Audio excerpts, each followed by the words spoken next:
of their skin. Amen.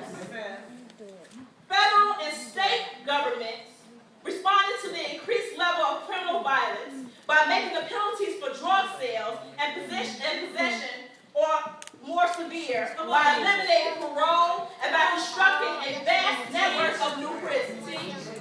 Legislatures passed new mandatory minimum sentencing laws requiring convicted felons to serve lengthy prison terms before becoming eligible for release. Today, there are more African Americans who are under the control of the criminal justice system today, who are either in jail, in prison, on probation, on parole, than there were enslaved in 1850. It's true. It's true. That's a fact. All creating a system where black men and black women are not in control of their own bodies, but instead placed in a system similar to slavery, where they are told when to eat, when to sleep, when to wake up, and are forced to work basically for free, making things such as furniture that big name corporations profit off of, basically continuing the exploitation of involuntary labor.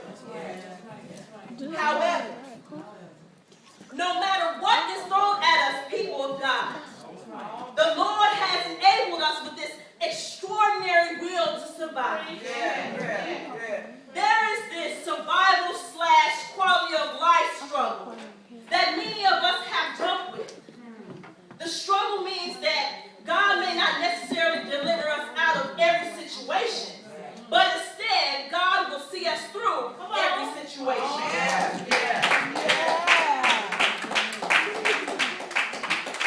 Many times in the black church, we focus on the Exodus experience, where God delivered the Israelites out of the hands of their oppressors. However, what do we do when we as a people, no matter the race, gender, religion, sexual orientation, is still subjected to the social ills that plague us today? Yes. What do we do when we are still in the hands of the oppressor? As a church, we must deliver a message, not to the next generation, that says that no matter what you go through, no matter what society tries to do to you, there is a God who is much bigger than your oppressor. Come on. A God that is much bigger than your nation. A God much bigger than your nation. We all are part of the Hagar generation.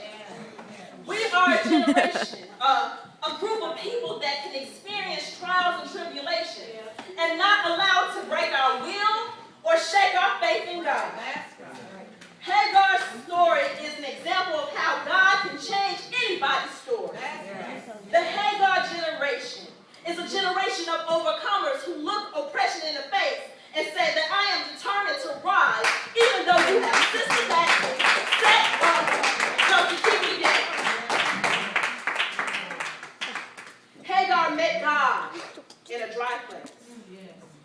And God will meet you in yours. God can birth you and who you are meant to be in that dry place. Have you ever looked back over your life and think about the struggles you've been through? Or some of the crazy situations you've gotten yourself into? And think about how in the world you got out of that situation. For some of my adults, let's keep it real for a second. There have been times